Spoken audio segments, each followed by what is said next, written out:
Bom dia a todos e a todas. Nós hoje estamos aqui para fazer algumas breves considerações sobre o tema imanência e transcendência dentro da obra de Pietro Baldi, representando aqui o Instituto. Ontem a gente já teve uma preparação com o Giovanni, né? Ele já nos fez começar a pensar nesse Deus. E aí, quando a gente pensa nessa compreensão, né, que o Baldi nos traz de imanência e transcendência, nós estamos tentando buscar o que a gente sempre buscou na história da humanidade, um conceito de Deus, né? De que Deus estamos falando? De que Deus nós partimos na nossa compreensão e de que Deus o Baldi está partindo para nos clarear as ideias? Se perguntarmos a cada um de nós aqui, como é que cada um percebe Deus? Como é que cada um sente Deus? Vamos ter a mais diversa, né, das conceituações. Por quê? Porque cada um de nós sente, né, interpreta e conceitua Deus a partir das suas próprias vivências, a partir do seu grau evolutivo alcançado nas nossas trajetórias individuais. E é isso que, de alguma forma, né, nos diferencia. Mas, ao mesmo tempo, se a gente parar para pensar, existe algo que nos une nessa compreensão de Deus. Nós estamos sempre procurando, até pela característica da nossa racionalidade humana, de dar conceitos, de definir. A gente está sempre buscando definir as coisas. E aí poderíamos dizer, Deus é amor, Deus é vida, Deus é paz, Deus é indefinível, mas sempre numa perspectiva de buscar uma definição racionalmente adequada às nossas interpretações, né? E aí, quando o Baldi nos traz essa ideia de Deus imanente e Deus transcendente, ele está tentando nos dar um novo caminho, uma nova interpretação, para que a gente consiga dar mais um passo na direção da compreensão do sentido verdadeiro de Deus. E ele nos alerta, né, logo no início e em toda a sua obra, que essa divisão entre imanência e transcendência é uma divisão absolutamente didática.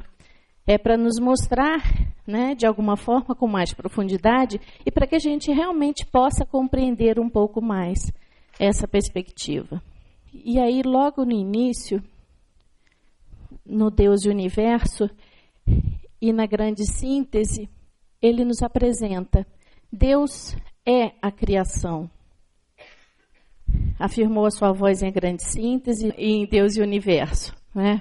Então, na verdade, quando a gente vê Deus é a criação, nós percebemos que é uma presença, né? É uma presença no ser criado. Deus também é, ele não é algo diverso da natureza da sua criatura.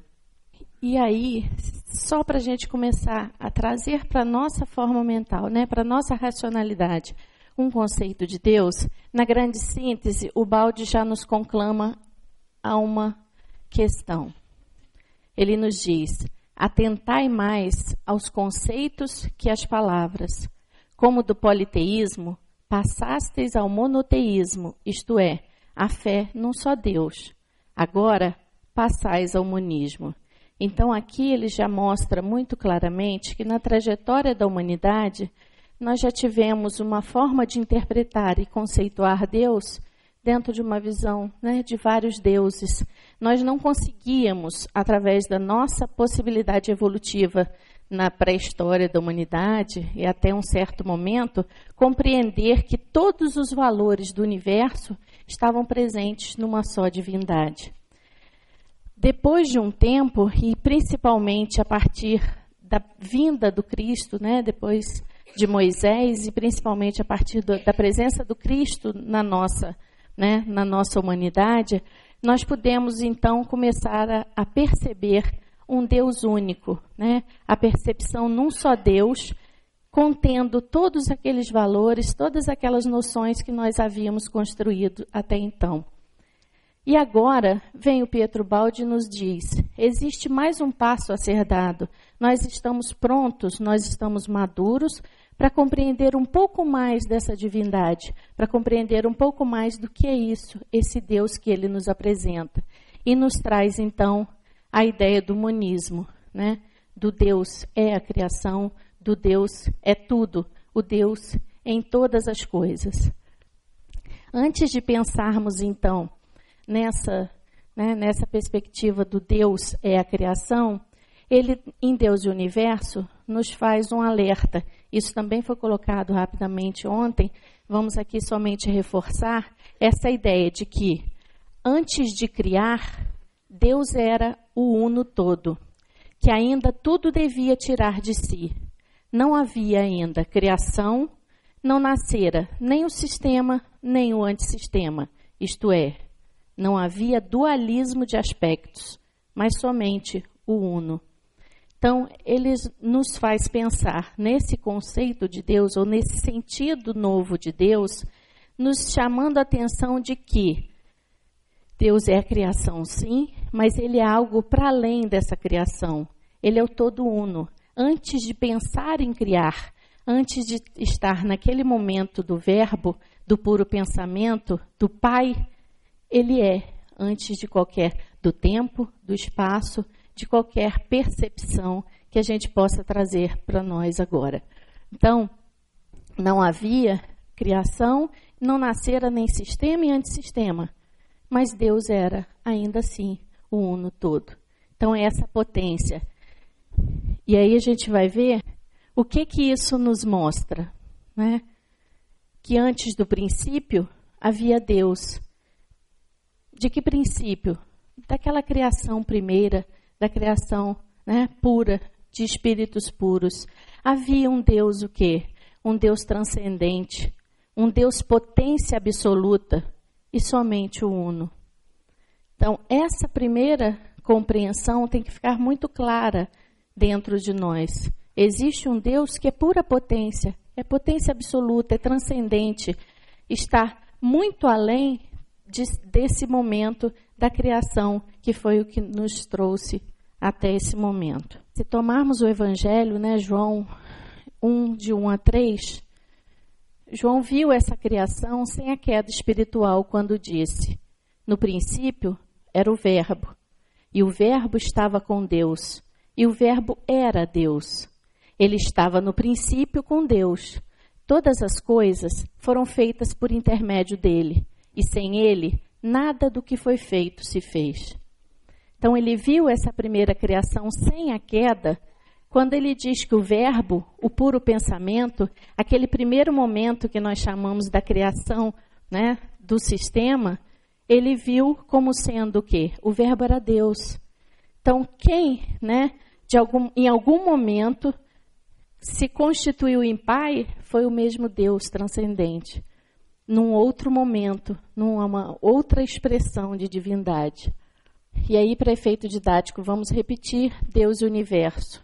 A primeira criação foi somente espiritual, e a segunda é uma contrafração da primeira. A primeira criação foi somente espiritual, por quê? Porque foi a expressão, né, daquele movimento de pensamento, puro pensamento, ação e a sua criação, a criatura propriamente dita. Então, esse primeiro momento é de criação puramente espiritual. Nada podemos esperar saído de Deus que não uma pura criação, uma criação absolutamente espiritual que em nada tinha a ver com essa nossa concepção, né, e a nossa vivência enquanto humanidade. Nós vemos essa primeira criação que depois vamos analisar mais profundamente em cada uma dessas possibilidades de recriar que nós fizemos ao passarmos para o antissistema. Com a criação, o Uno se distinguiu em Criador e criatura, então puramente espiritual, e nasceu o sistema. Então aqui, atentemos às palavras, né, e aos conceitos que elas trazem. A criação se distinguiu em Criador e criatura. Ele não se separou dela. Ele não se transformou em algo novo. Dentro desse mesmo Deus, se distingue, então, uma quantidade de seres puramente espirituais que vão constituir, então, o sistema. Deus nos aparece como uma infinita multidão de seres, isto é, uma multiplicidade de individuações do ser, a qual não significa de forma alguma fracionamento ou dispersão da unidade. O todo uno Deus permanece em sua unidade e se apresenta como uma infinita multidão de seres. Novamente ele reafirma, Deus nos aparece. É uma outra manifestação da divindade, desse Deus todo uno.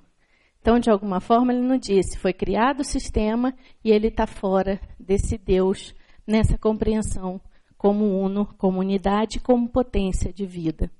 Uma parte dessa criação de puros espíritos desmoronou, quis ser Deus no sentido absoluto e criou o antissistema.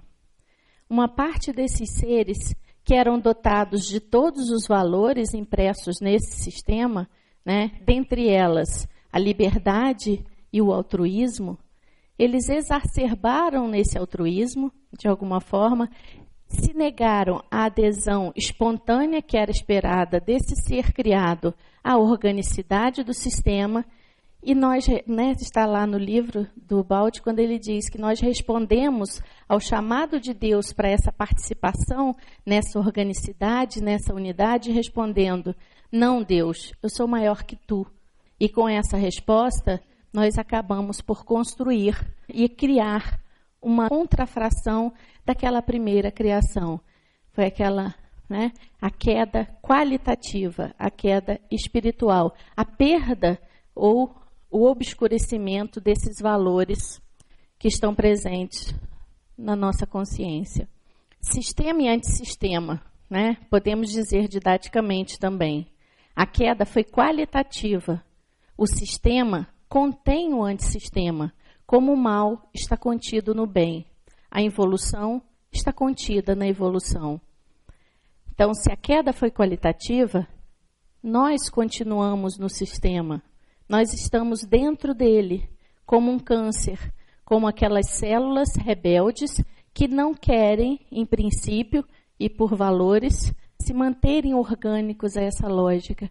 Mas nós estamos dentro dele. Nós também temos uma tendência a compreender o antissistema como fora, como algo à parte. E não é. O antissistema está contido no sistema, como o sistema é parte indissociada desse Deus todo uno. E é por isso, por estarmos permanentemente dentro do sistema, é que estamos retornando. É por isso que existe a possibilidade da evolução. Deus não nos abandonou em nossa descida. Como abandonar-nos se nós somos parte dele? Como abandonarmos-nos, se nós somos a sua centelha, se nós somos expressão, uma nova expressão dessa divindade? E se olharmos, Cristo nos disse o quê? Vós sois deuses. E ele também afirma, eu e meu Pai somos um. Aí está a maior expressão da organicidade, do pertencimento criador e criatura. Vós sois deuses, somos deuses? Sim, somos deuses. Deuses menores, relativos, sim, mas deuses decaídos, deuses inconscientes, como nos disse Giovanni na noite passada. A inconsciência, a incapacidade de enxergarmos dentro de cada um de nós essa centelha de Deus é que nos faz deuses, mas deuses inconscientes. O Deus imanente se encontra na criação, quer no sistema conservado íntegro, onde ele está em sua perfeição, quer no antissistema desmoronado, onde ele, por amor, desceu à imperfeição para reconduzi-la à perfeição originária. Deus imanente, ele precisa ser compreendido não só como Deus dentro, que costumamos dizer, Deus transcendente é o Deus fora, Deus imanente é o que está dentro de nós. Mas o que realmente significa esse dentro de nós? Ele está somente no homem, nesse antissistema que conhecemos? Não, nós temos que ampliar a nossa concepção e perceber que esse Deus está presente em todas as criaturas, em toda a criação divina. Então, não é somente no antissistema, mas no sistema também que permaneceu íntegro e em qualquer dimensão que a expressão de Deus tenha criado algo. Por que isso? Porque somente se costuma chamar imanência a presença de Deus em nosso universo decaído, né? Porque somente este percebemos, ao passo que a imanência abrange também o universo feito de puros espíritos, conservado perfeito. Então, imanência é presença divina. Imanência não é somente uma expressão de uma permanência de Deus no ser criado. Isso é mais uma forma de pensarmos o quanto essa presença de Deus é orgânica na sua criação. É um segundo momento, né, de expressão desse divino, desse Deus tudo uno. Em outras palavras, a imanência não é senão a permanência do Criador na sua criação, pelo que Deus permaneceu presente, quer no sistema, quer no antissistema. Então, imanência é a permanência do Criador na sua criatura. Quando Ele nos acompanha na nossa queda, né, e quando nós sofremos, Ele sofre, porque nós somos parte dele. Nós o fazemos sofrer, né? Nós não percebemos essa dimensão porque o nosso olhar ainda está embotado pela ignorância, conquistada com o quê? Conquistada com essa negação primeira da participação orgânica nesse tudo uno. Em Deus e o Universo, o Balde vai colocar o seguinte: tirai de tudo que existe nessa vida, que representa a imanência de Deus, e o universo recairá no nada, isto é, em um estado de não ser relativamente ao atual. Então vamos pensar isso. Tirai tudo que existe nessa vida, ou seja, tirai a vida, que é a presença de Deus na sua criação, e ele nada será. Tirai do mundo essa potência, essa lei que tudo dirige, e o mundo será um nada. Tirai desse corpo, do nosso ser, a luz divina, que é a expressão da vida, né? A hipotência divina entendida como a nossa própria vida, e esse ser será apenas um cadáver. Então, na verdade, o que ele tenta nos mostrar, que essa imanência é aquilo que, de alguma forma, direciona as formas colocadas, e aí se trazemos para a expressão disso no nosso mundo, né, no nosso antissistema, a vida vai ser a expressão do Deus imanente. Tem um caráter inteiramente interior. Ela germina incessantemente. E só graças a essa imanência é que o ser pode viver, vencendo o desgaste imposto pelo ambiente. Que lei é essa? Que potência é essa que rege a lógica do nascer de uma criança, desde da célula inicial, a sua reprodução conduzida com uma direção clara, um caminho a ser percorrido, já conhecido por ela, o nascer e morrer das plantas, o caminho que essa lei traz, que dirige todos esses seres, os animais, ou seja, a forma do nascer e morrer do sol, os universos, tudo isso é regido por uma potência, por uma lei, aquilo que o Balde chama dessa lei, que tudo dirige e que a tudo dá vida. Então, se pensarmos vida, estamos pensando em potência divina. Então, somos apenas criaturas porque existe dentro de nós essa potência divina que nos dá essa vida. A transcendência é, pois, o princípio de natureza abstrata, que no seu aspecto imanência descerá as formas para animá-las, mas que como aspecto transcendência permanece inalterado acima de qualquer criação. Então aí novamente ele nos apresenta os dois aspectos, imanência e transcendência, entendendo transcendência como aquele princípio de natureza abstrata. Por que abstrata? Porque talvez ainda não tenhamos alcançado um nível evolutivo capaz de nos dar a verdadeira compreensão da essência de Deus. Por quê? Porque nós ainda precisamos definir Nós precisamos ainda expressar por palavras, né, aquilo que está expresso no infinito. E o infinito é incompreensível. E a imanência, como que a animação das formas, como a vida das formas, que no seu aspecto, ela nada mais é que o aspecto da transcendência, que parece inalterado acima de qualquer criação. É um outro aspecto. A gente vê que na lógica dessa construção de Pietro Baldi, está sempre os três momentos, né? Tem o momento do Deus transcendente, que se apresenta como a sua criação. Tem o pensamento da criação de Deus, que se transubstancia e faz o seu segundo momento e aparece a criatura, ou seja, tudo numa harmonia, tudo numa lógica. E se nos atentarmos bem àquele slide anterior, quando pensamos, né, nas diversas formas da criação que nós conhecemos, o animal, nós não conseguimos ainda olhar para esse universo como um todo e nos sentirmos parte dele. Como um São Francisco, né, um Francisco de Assis, olha a organicidade, a plenitude dessa sensação de pertencimento e de irmanação com todas as criaturas do universo. Né? Quando ele dizia o irmão Sol, a irmã Lua, os animais, as pedras, ou seja, o agradecimento e o pertencimento, isso somente os grandes conseguiram alcançar, né, na história da humanidade. Mas nós o podemos fazer também. Nós temos essa capacidade de fazer essas novas interpretações. Deus é transcendente como Criador, aquele que se transubstanciou para dar origem à sua criação. Somos centelhas de Deus. Agora, para sermos realmente a expressão dessa centelha de Deus, com certeza temos que buscar os novos caminhos, caminhos apontados por todos esses grandes mestres que desceram até nós para nos mostrar, né, que o caminho é o caminho do quê? Da evolução.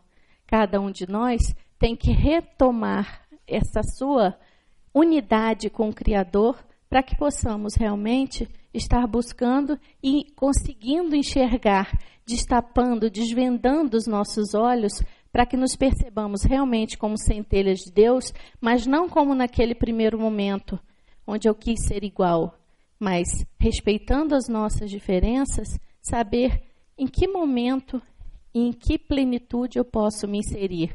E aí a gente pode trazer, para finalizar, a ideia que o Cristo traz quando diz, né, amai-vos uns aos outros como eu vos amei. Essa nada mais é do que uma expressão bem racional para que percebamos o quê? Nós somos parte do outro. Enquanto nós não conseguimos olhar para o outro e perceber nele a mim mesmo, né? Enquanto nós não conseguimos olhar para o outro e sentir que somos parte de uma mesma centelha divina, muito ainda vamos ter que caminhar. Então, que Ele nos abençoe e que nos permita que esse trabalho não seja tão longo e árduo. Muito obrigada.